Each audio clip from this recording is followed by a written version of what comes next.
Houston Astros playing some good baseball as of late. They take 2 out of 3 from the Detroit Tigers, and they win the first game of the series against the Oakland Athletics. Brian Lalima, Apollo Dez, and producer Josh behind the camera with you on Beyond the Diamond podcast. Fellas, Astros starting to click together, starting to play a little bit better. At-bats are getting there, pounding out hits left and right. Kyle Tucker continuing to hit bombs. Alex Bregman had a really good night. We'll talk about that here in a little bit on the podcast. Spencer Arguetti getting his first win of his Major League career. Justin Verlander doing what veteran leadership does, dominating on the mound. I mean, it was a good weekend in Detroit. Let's start there. Yeah. It takes a while for a battleship to turn around when it went the wrong way. It happens. Sometimes you miss the exit. Sometimes you think you know where you're going, and it's the wrong direction. You got to turn around. That shit happens. And the boys are back. Playing the World Series. Playing the parade. Mr. Whitmire locked down Louisiana Street because we're partying November 4th. Yeah. So World Series parade back on. Back on. And the cool thing about it is I feel we should all feel vindicated. Which we finally have a rotation. Yeah. We finally have a rotation. Yeah. And look, I think they rushed back Javier. I think it was kind of a panic button to get Javi back. That was going to be another segment that I was going to have us go through because his last fastball was like 90 miles an hour. And his second last fastball was 89 miles an hour. There's an issue there. I just think he needed another rehab start with either Sugarland or Corpus because Urquidy's getting a second one. The other guy, I think they just rushed back Javi, but a great weekend because we said it on the pod, it was not going to be a cakewalk. Obviously, you see Detroit Tigers and you think, okay, we can just simulate to the end. No, they ran out their 3 horses and Casey Mize, the former #1 prospect in Major League Baseball. Skubal, who's probably going to win Cy Young, and Jack Flaherty, who is, I think, behind Garrett Crochet with the highest K9. Yeah. And who pretty much shoved for 7 2/3. 6 2/3? 6 2/3. 6 2/3? Yeah. And Skubal shoved. And Skubal shoved. was pretty and that one was like, I kind of chalked up, Yeah. so maybe that was good that the Javi start fell on that. But the Friday start, you just had a little bit of momentum coming out of New York with salvaging that last game. And you kind of had vintage Astros where, okay, just hang around the rim, boom, score. Yeah. You get up, a lot of good at-bats, and sometimes you just got to grind games out against good pitching, and that's what you saw pretty much all weekend. Just get it to the next guy. We've seen a lot of hero ball, I guess is the lack of better words. Like it feels like for the last 6 weeks, it's been home run or die for the offense. Yeah. Because we already know the struggles with running and scoring position. But it just felt like, okay, if we don't hit a 2-run home run here, are we going to score? Yeah. And most of the time it was no. Now we're getting the guy over. We're getting him in. We're seeing the other guys pick each other up. And it's crazy. Baseball changes on a whim. Yeah, and that's on a weekend where you saw Jose Altuve get a day off. Kyle Tucker got a day off. Lo Perfido played right field Joey that Lopes? game. Yeah. What'd you call him? Lopes. Who else did? Who went on a minor league rehab? Chaz is on a minor league. No, who's the other pitcher? Urquidy? What is it? Okay, we're not playing this game, dude. We're not playing this game. It's Urquidy. That's what I said. You said Urquidy. Is there a U in his name? It's Urquidy. There is indeed. Is there a U? It's, Okay, but it's I'm just not. saying. It's No, I'm just saying. Is Urquidy. there a U? Is there a U to start? It's Urquidy. That's what I said. You said But is there a U? Urquidy. Is there a U? You said Urquidy. Okay, I'm just saying. Is there a U? There on is indeed first? a U. Okay. That's correct, but that's Well, not. the Houston a U. Astros beat the Detroit Tigers 5-2. That's not. Dropped it's the Urquidy. Saturday game 8-2. Say it with me, just real quick. Jose Urquidy. Say it. Jose Urquidy. There you go. That's what I said. Because you fucking troll me. That's what you do. No, I Yes, don't. you do. Why are you so it's frustrated, a bit. It's a dude? bit. It's not frustration. I'm laughing. What do you mean? You're turning green. No, Relax, big fella. It's a bit, dude. It's a bit that you do. I know It's it. not a bit. It is. How about JV? Yeah, Justin Verlander pitched well. 7 innings. Strong. We called that Yeah. on the podcast. If you listen to Beyond the Diamond podcast, When Justin Verlander says it himself that he wasn't very good and he knows the adjustments that he's got to make, like, look out. Like, if there's anybody in Major League Baseball that is going to come out and deal after getting kind of roughed up, even though he ate 5 innings and saved the bullpen a bit, it's going to be Justin Verlander. And he dealt. Well- like, he was dominant. We talked about it last episode. What Spencer did and what JV did. Results were bad, but they ate that shit sandwich. Yeah. They got to a point where, hey, I'm gonna give this team 5, not 3 1/3, not 2 1/3. I need to go 5, hell or high water, and find a way. And you know what? The baseball gods rewarded them with 2 great starts the last 2 days. Justin Verlander on Mother's Day. It was Mother's Day. Back home in Detroit. Not back home. This is, I guess, this is his new home. That was just his first house. He's home here. That was his first house. That's the best way I can describe it. Sorry, Detroit. We stole Justin Verlander and Cooperstown away from you. Hey, talking about being at home, Hunter Brown coming out of the bullpen.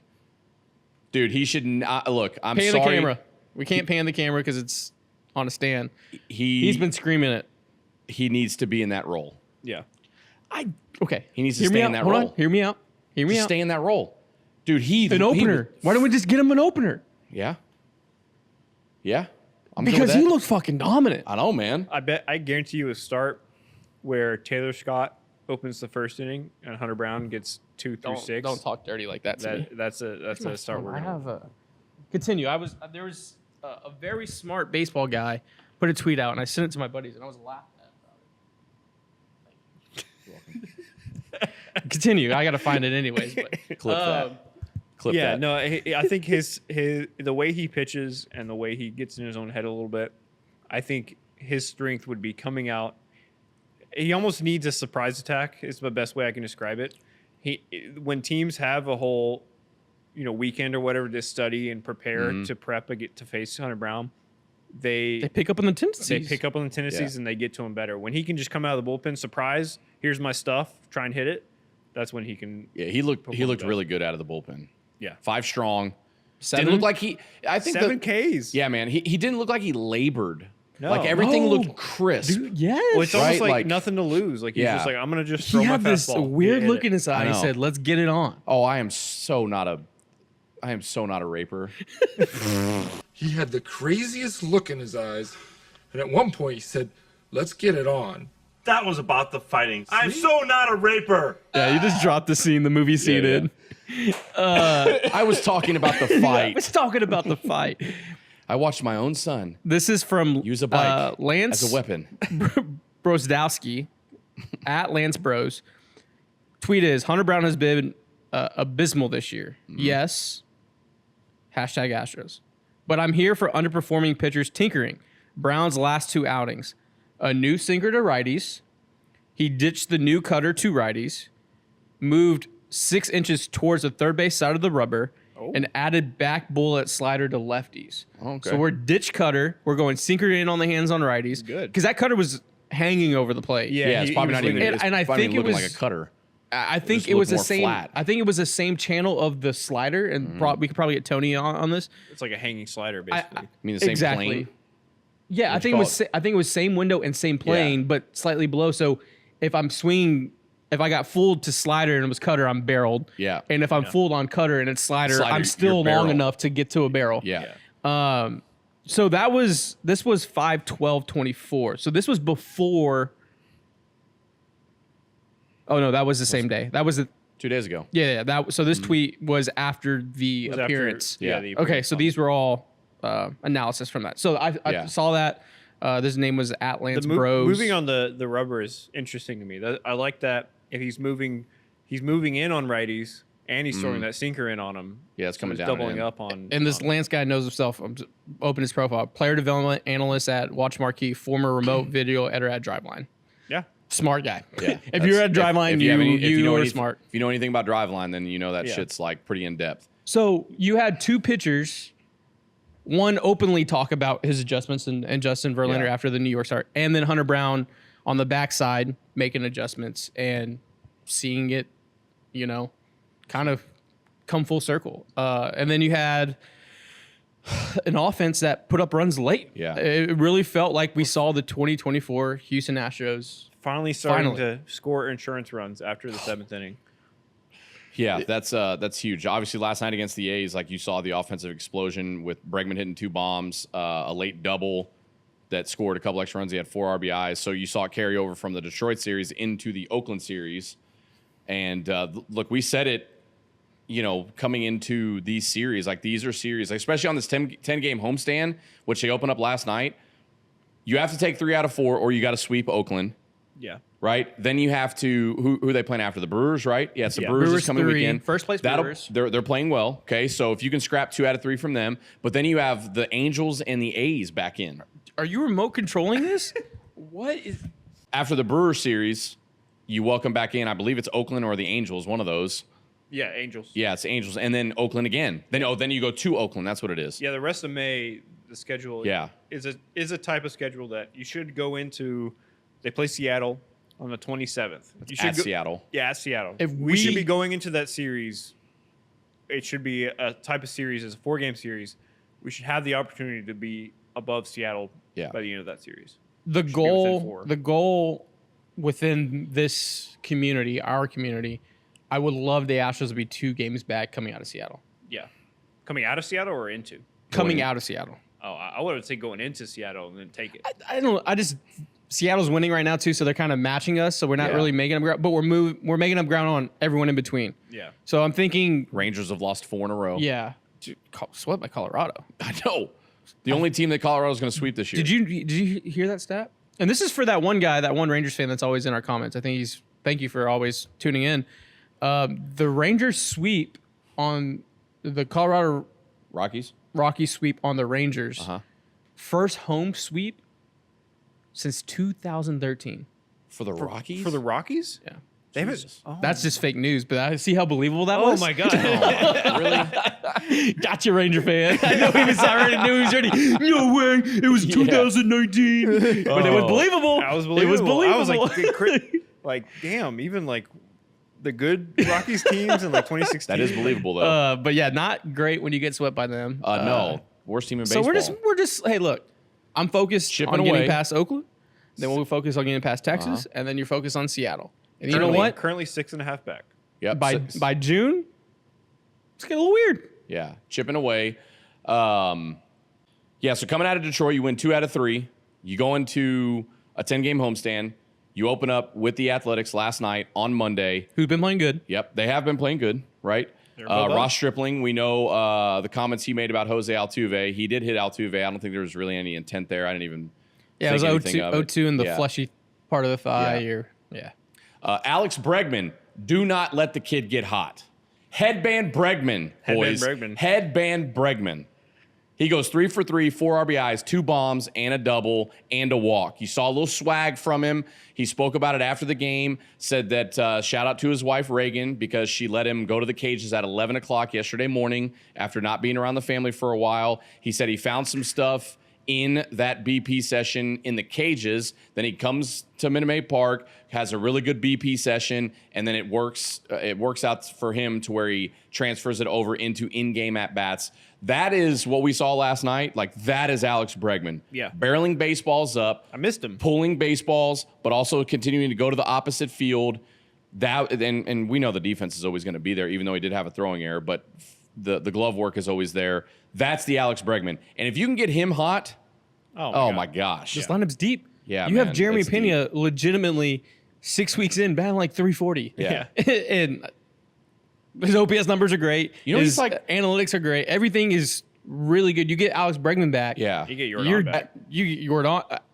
Yordan had a couple of hits last night as well. And he DH'd. Or no, I'm sorry, he played left field. Yeah. You wanna I think he goes on a tear. I think we can get an AL player of the week, Yordan. I feel like he's my son, and internally we've been working a lot of stuff. We've been in the cages as well. What are his thoughts on your perm? So we can have a Kyle Tucker, Yordan AL player of the week back to back. I feel Yordan's very close of going on one of these stretches where he just like tells the team, hop on my back. Do you think he needs to play more left field? You've seen his statistics when he plays left great. field. I think he's compared to DH. I'm just saying, look at the numbers. Dude, it's like night and day. Look at him. Switzerland. We need a Switzerland button. Oh, okay. Switzerland. All right. I think Yainer Diaz should be DHing and playing first and splitting his time catching, and have the big man in left field. So that would give more time for Caratini. Behind the plate. I think I'm calling up Salazar sooner rather than later. Just to carry a third catcher. And I think Diaz is he's juggling a lot more this year. Yeah. Right? He's the guy, the game plans, all these different veterans. And I think it's hurting his hitting a little bit. And I think he's very much in the mold with Jordan, where Jordan is, when he's in left field, granted, you take his DH numbers, everyone does in the entire league, but he's clearly better when he's in left field. Correct. The numbers show. I think Diaz is a better hitter when he's not thinking about all the other stuff that he has to take care of. DH last night was over 4. That's a one game. Size. But I think if you want to get Diaz going a lot more, what we saw last year, what we saw early on this year, I'm probably being more strategic using DH and first base days. Yeah. For Diaz more than I'm catching him. Well, I think also.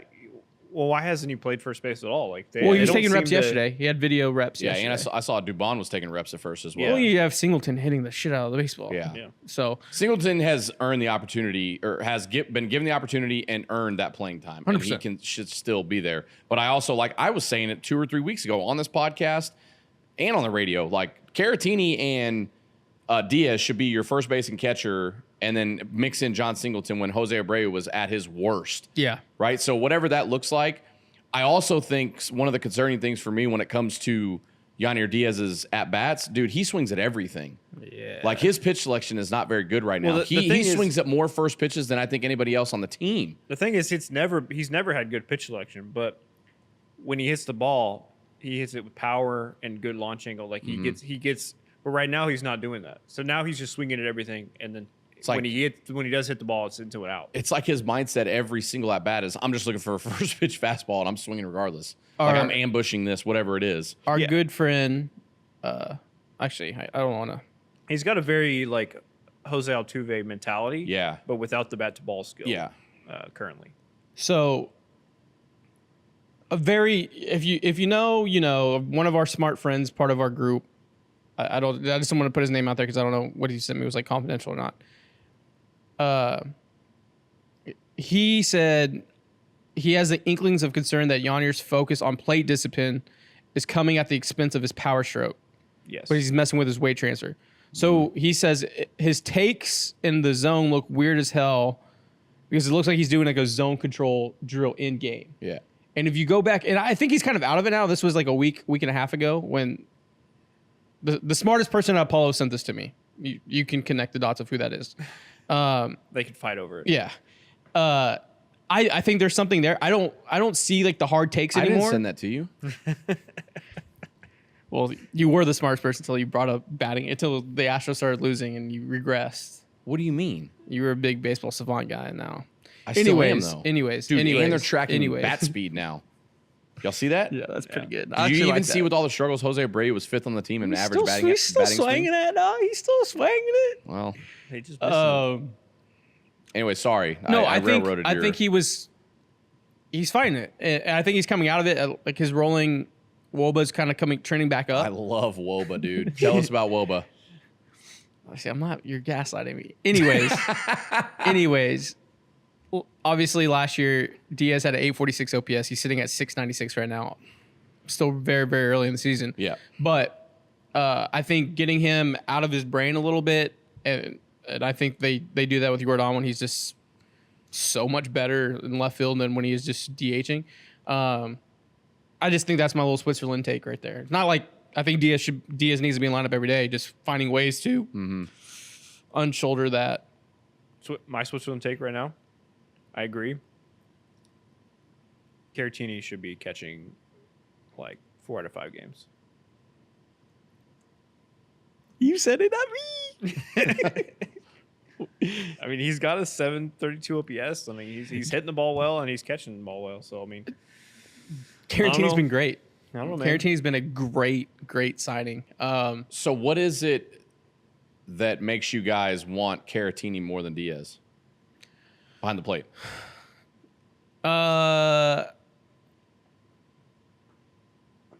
Behind the plate, I think he receives the ball better. So do you like the fact that he's a veteran catcher?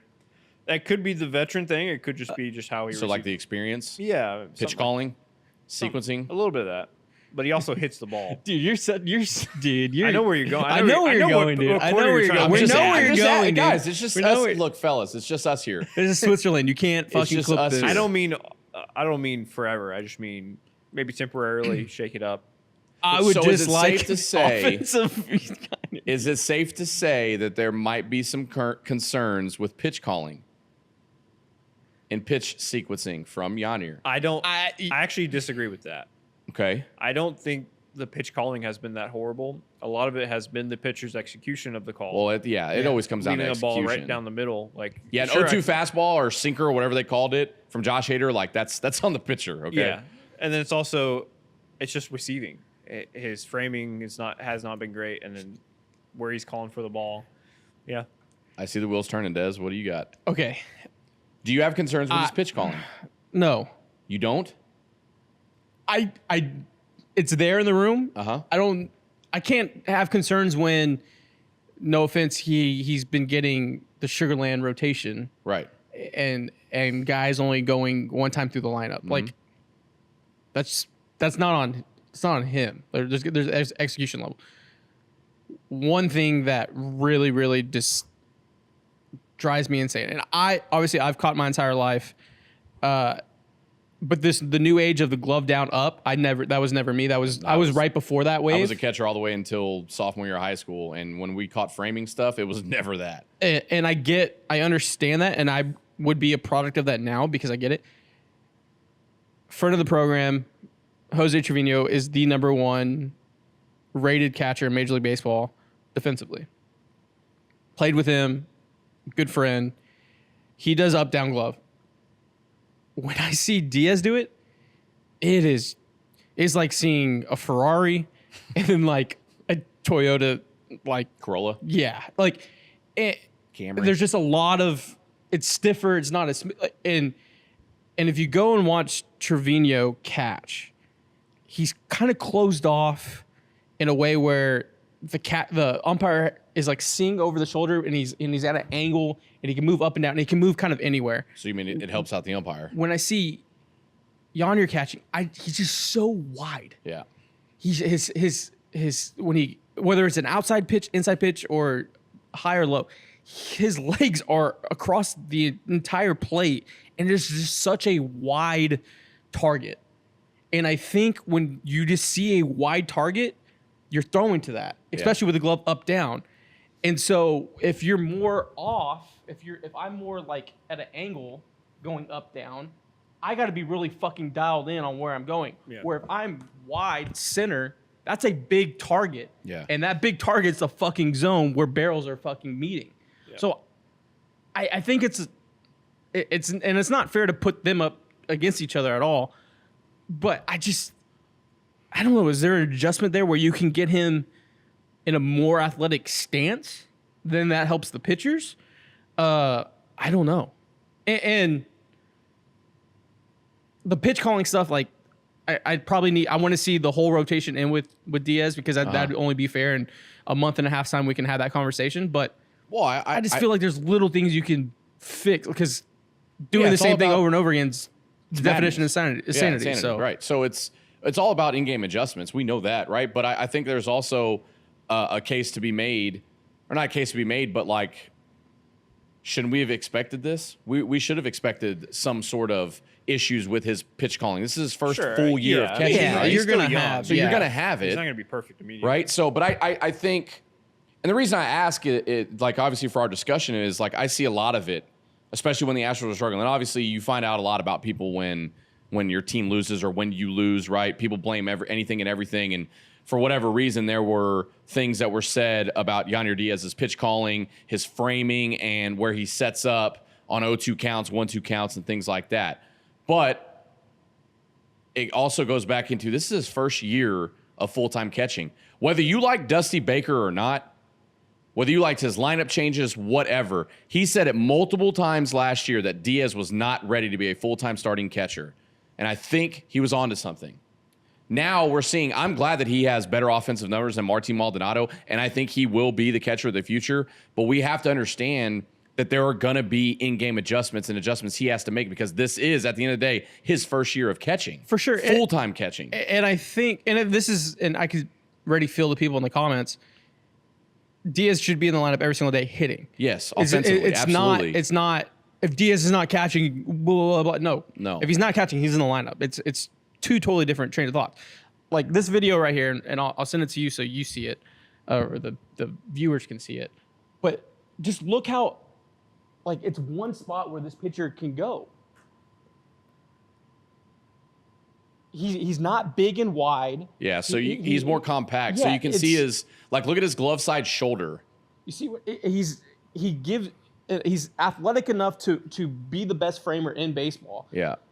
And still doing the up down. So, and then when you see, and this is, once again, this is not on a lack of trying or whatever it is, but I go to the Yankee series, where the execution of the Astros was so bad, but you see how wide he is? Yeah, it's a big. It's just a wide. But you have to like go back. I mean, we should do it beyond the dime or in the lab. But like, doing a little in the but lab. like, look at so look where he is now. Like he's not anywhere close to as compact as Trevino behind the plate. That is a large man behind the plate and right there. And then as a human, as a pitcher, I'm throwing to that guy. Yeah, obviously, I'm throwing the glove. That's just such a. I can see. So I can see where like the glove, and like what I said when we looked at Trevino's, like if you look at the glove side shoulder on his, I can see where it's still turned, but he's so big back there that he has to get more compact to get to where Trevino is. Look at go back. I mean, if you want to go back, but like, dude, it's like night and day. Like just looking at that video, that's night and day. So obviously he can't fix his size. No, he can't. So what do you recommend like that he could do differently? Well, I mean, dude, not recommend, but like what would you like? See, like, does he turn his body or something? Dude, like, look at that. Not that one. That one. Dude, like look how close to the ground he is, and look how compact he is behind the plate. How tall is Trevi's about 6 foot. How tall is Yanier? About the same, right? About the same. Okay, so see what I'm saying? Like I figured they were. I thought they were about the same. Similarly built, like stocky guys. Yeah. They have Trevi at 5'10", 215 on Savant, and then what's Yanier? Probably 6 foot. They have him listed 6 foot 195. Okay, so a couple inches taller. That's it. And Trevino has more weight on him. Yeah. So that shows me. Like, first of all, there's room for improvement, right? Like, I think Yainer Diaz is going to figure it out when we're talking about this specifically. But just of the tape that we just saw, like for two guys that are basically built the same, and for one guy to be smaller and more compact behind the plate compared to Yanier, who's just like, it almost looks like he's big and stiff back there. In a way, too, because, like, the only way I view it is just like, if I'm a pitcher, obviously I'm throwing to the glove. But if I see a bigger target, in my head, I'm like, okay, if I miss the glove, my catcher's still there. You're still gonna stop the ball. You'll still be in the zone. Yeah. But the problem is, I'm as big as the barrel zone where Trevi's so compact and so dialed. Like I'm like, I gotta hit my mark. Aim small, miss small. Exactly. A little Patriot action right there. Aim small, miss small. It's just something on the baseball side that's kind of been percolating a bit in my mind. Dude, we got to do an in lab on that. That's pretty good stuff. Yeah, this is pretty much because I think it'll go away from. I'm not saying like we got to defend him or anything, but I think it's unfair criticism towards him, towards Yanier. Maybe some of it's fair, maybe half and half, whatever. But like for people to be, not calling for his job, but like just saying his pitch sequencing sucks, his pitch calling is terrible. This, and this. Okay, well, is it the pitch calling? Or is there a framing issue, which you brought up? Like, I know they have statistics on it, but like when you look at the tape, like tape doesn't lie. So I think if we broke that down, I think it would give people more of a view of what we're trying to break down. That could be some of his issues if he has any. And he's an athlete. We've seen him. Like last year, I think he had like the second or third highest sprint speed to first. Yeah. Like he's an athlete. So I think it's gonna be. There's just a bigger learning curve there. Yeah. And like I said, he should be in line up every single day, whether it's offensively, DH, first, catch, that dude should be hitting every day. So I think there's a happy medium to find. What is Caratini? I've never now you got me like wanting to hyper focus on the catcher position. What does Caratini look like behind the plate? I'll pull it up. Well, we'll do a full. Let's do it in the. We'll do it in the lab tomorrow. In the lab. Yeah. We'll do it because we're pushing up against time. Yeah. But at the end of the day, the data for Yainer catching, I still need a month and a half because we're finally getting the rotation back. We're finally getting the band back together, and I think it'll happen. Yeah, and we got to remember that we're still early in the season, right? And we're finally getting him full time behind the plate. Like we've been craving for that all last year. But I think we're probably more so wanting him offensively. Yeah, you want that 860 OPS back compared to especially the. when your offense is struggling. Right. Dude on the bench that can hit bombs. So well, all right. I know we're getting up on time, but look, Astros playing better baseball. They go for 3 in a row tonight against the Oakland Athletics as we record this on Tuesday. Renel Blanco's on the mound. He's 4-0. He's pitched his ass off. We know all that. It's another game that has to be won. They've got to sweep this series or at least take 3 out of 4, and they got the right dude on the mound tonight. So they got Blanco tonight, Framber tomorrow, and then Thursday's TBD. I think it's going to be Javier. yeah, they announced Javier, Okay. Yeah. Yeah. I think it's and gonna then be Hunter Javier, Brown so. has. So they should be they're able going to 6-man roto. They should be able to take it out. Yeah. We'll be back Friday. Potentially. Friday, I'm paying my Perry's debt. We are working on shooting there. Yeah. If not, we'll have cameras for the debt being paid. We gonna have any guests anytime soon? Like, is Freddie Hardigan gonna come back? Frederick? Well, the Astros are on the upswing, so Yeah. Yeah, He we doesn't probably need we get him in here as well. I hope. potentially we'll might figure it have a out. guest this week. We'll We might have a guest. We're waiting. Okay. Waiting to hear. Yeah, big Sweet. spaghetti guys. We are. We love spaghetti. I am Love some Italian. spaghetti, yeah. You Indeed. are? I am, yeah. Apparently I talk a lot with my hands. Really? Yeah. Never would have thought that. I was on TV Sunday. Were you? Yeah. You were on TV? And that's where I noticed I talked with my hands. You're live on TV. Yes, I was indeed, yeah. Sports Sunday with KPRC Channel 2. Wow. We were, yeah. Live from the Channel 2 studios. But I don't ever talk with my hands on our podcast. You don't, man. You know what I like to do with my hands? Get Eat us some outta here. wings. Eat some wings. Nice. See, I'm proud of you guys. That's what I'm talking about. We've been listening to Sports Talk 790 from 6 a.m. Well, to you 10. We are say, ra- hey, Alexa, play Sean Salisbury and Brian Lalima. Uh-huh. And then it plays throughout my house. Like That's if badass, dude. Like if an intruder ever breaks in, I'll Yeah. just be like, hey, Alexa, play Sports Talk 790. And like little fucking lights. And you I can wish scare- I could afford sound all the way through my house. Big City Wings, Houston's Wing Joint, Apollo's Wing Joint. Today is Tuesday, 2 for Tuesday. yeah. Double up on your wings, baby. Little 2 for 1 special. Who doesn't like 2 for 1 special? Wednesday, best burger special in the city. Best crawfish. Crawfish prices are outrageous across America, but not at Big City Wings. They take care of you. White glove treatment. You can hear Garrett in the background pumped up about the crawfish special. Thursdays, the boneless. I call it executive nuggets. Special as well for 2 for. And then your weekend, the gridiron special, beer specials. Tell them the Apollo Boys sent you. And Sweet Green.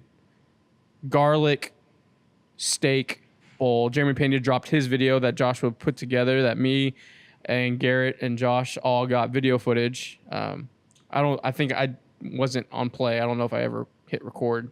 So they were just recording. So go to Sweet Green, use the mobile app, use code Apollo50 for 50% off. That's great. 50 in this economy, 50% off.